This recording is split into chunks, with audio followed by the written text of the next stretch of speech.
Oh, cool. Awesome. Um, and I've just spoken to Sasha, who I think is just wonderful in the film, so natural.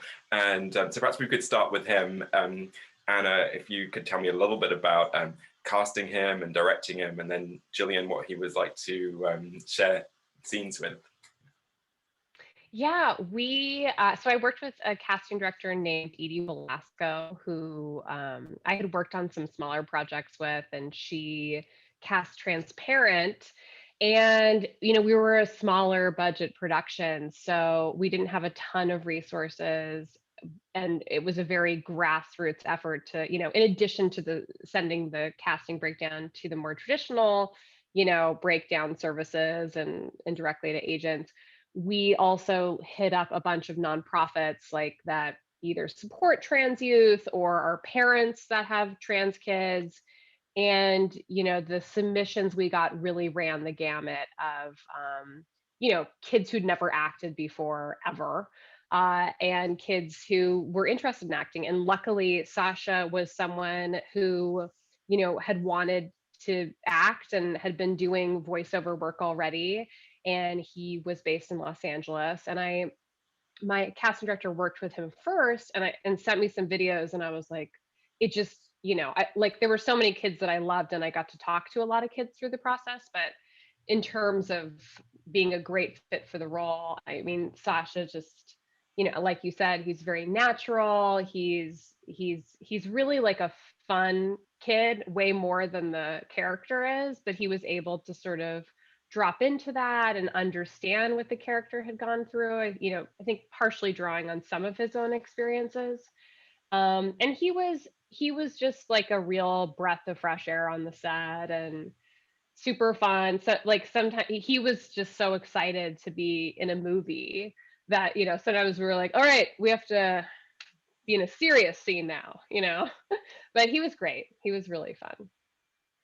I loved working with him. I didn't get to meet him until they had already started shooting. I think you guys have been shooting for a few weeks then, and I came in late. But Sasha was the first cast member I met in person when I arrived in Montana, and he was with his family having dinner, and they said, pull up a seat. And I just like sat with them with my luggage next to me, and they were so welcoming and lovely. And it kind of set the tone for how the rest of the shoot was. I mean, just so welcoming and lovely and supportive. And like Anna said, Sasha is just pure sunshine. I mean, he was so excited to be a part of this. He was like, he kept saying, I don't want it to end. I never want it to end. And I was telling him, like, that's the best thing about shooting is like, it doesn't really, you just move on to new experiences and new families um, and you forever hold them dear. And tell me a little bit about your approach to playing Sally, because I feel like when we're watching it, there are times where some people watching might not agree with her actions necessarily, but we still kind of empathize with her, and she's not villainized in any way. So that's due to Anna's beautiful work in the script had that already, and I felt like I had to meet that balance in my performance as well. And so for me, I'm very unlike Sally. I'm a huge ally in the LGBTQ plus community. I am not a parent, so I talk to a lot of parents.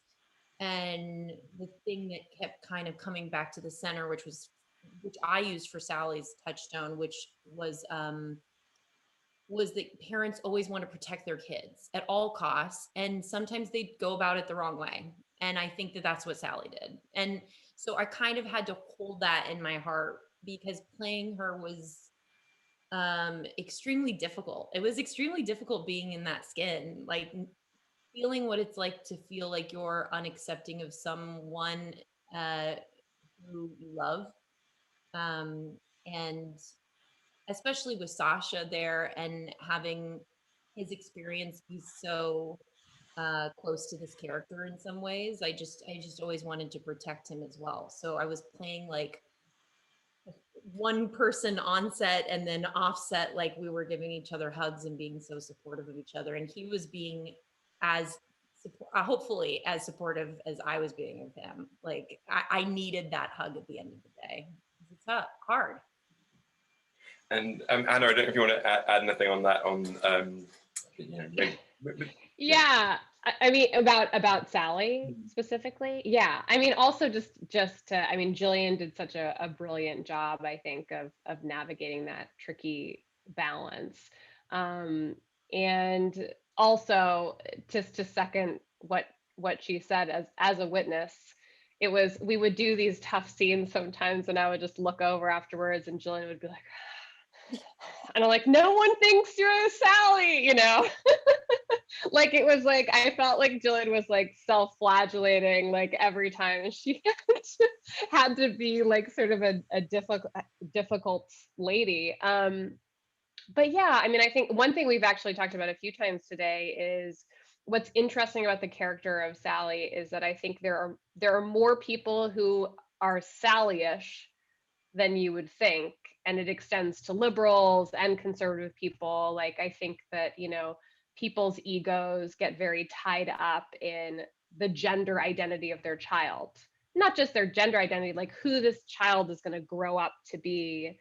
And you know, that extends to people of all, on both sides of politics. And you know, we've talked to like a number of people who I would consider very liberal who are like, but a child wouldn't know, like how could a child decide? It's been a really interesting eye opener in that way.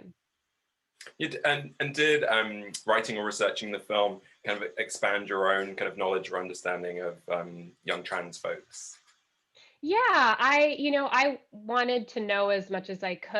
And, you know, when I started writing the movie, I started with like, there's a father and a son on a horse and they're running from something and they're outlaws. Like I didn't set out to say like, oh, I'm going to write about a trans kid and his dad. You know, it really just sort of evolved organically.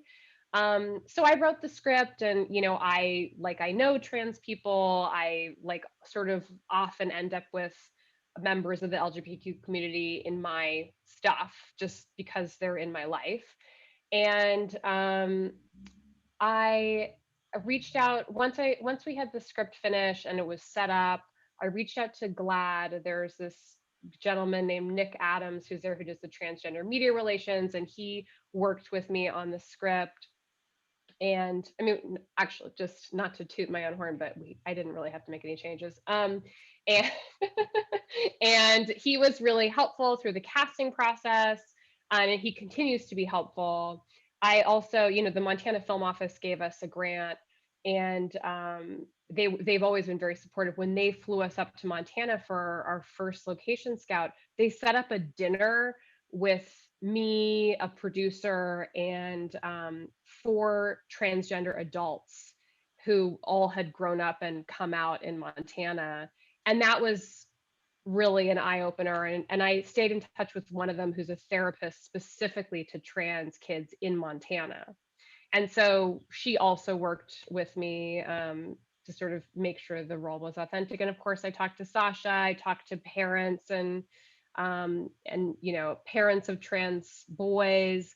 And strangely enough, the casting process, because I was talking to so many kids and families across the country, those casting sessions would turn into these long conversations about the script and what resonated with them. And it was all just really helpful. I think that when you're making a project like this and you find people who it resonates with, everyone wants to share their experience, you know, and that's been really special and amazing. Was there anything you wanted to add to that, Jillian? I was like listening because some of those stories I've never heard before, and I love that. I didn't know about that dinner in Montana that you had, and I think that's so wonderful. And also, you know, obviously there should be a therapist in Montana helping trans youth, but I didn't know about that, so I think that's wonderful. And yeah, I sort of was striking this balance of doing some research on my own part and reaching out to a family that has a trans child, but I also was like wanting to come from it, you know, in a misguided way. So there's some times where I'll do research on something and then be like, okay, that's the amount I'm doing. And then I drop it and I try to have to get into the backstory for this character and build on how she's a real human being and how to, like I said, like balance out making her a good parent, but then also a human that has made mistakes, big mistakes. And I said in my review that I want a spin-off series with Ann Dowd as a cop. So I don't know if that happens, if I get some kind of credit, maybe. But maybe you could just tell me a little bit about working with Ann Dowd, because she's always a delight. It's such a great cast all around, but I love seeing her. Yeah, she's amazing. I love Ann. We all love Ann. No one has a bad thing to say about Ann Dowd. She's the best. She's the most positive person. She sends, I mean, I still get like very loving emails from her, just being like a total sweetie. But she's like, you know, Jillian can sort of share like what she's like on set a little more, because I have truly enjoyed Jillian's description of her. But you know, it's, as a director, it's like you want everyone to take ownership of their job in a very serious way, right? And Anne has a way of doing it where, you know, she does her research, she really gets to know her character, she becomes very loyal to her character. And even though I wrote it, she would like put my feet to the fire about certain lines or whatever, or like certain things I was asking her to do. But she did it in this way that was like, it was all in the spirit of collaboration, right? Like she would get really passionate about it and I'd be like, oh, you've got a point, you know. We would talk it through, and she was just such a delight in the way that she managed to challenge me, but in like the most generous way possible, if that makes sense. She cares. It's because she cares truly, not Yeah. the project, but about the message of the movie, about who she's working with. I was telling Anna earlier, because somebody was asking about her, and she is the person. I showed up like 2 days later, after she had already been on set a couple of days, and she was already talking to everywhere I looked, she was like, David, how is Cassandra, your wife, and how is your pepper that got its foot broken? Like, she just knew details about people's life that were so intimate, and it's because she truly does care about not only humans, but like the human experience. I think that's part of being a really good actor, is she likes to dig in deep. Jillian, Anna, thanks very much. It's great to talk to you about Thank it. you. Congratulations again on the movie.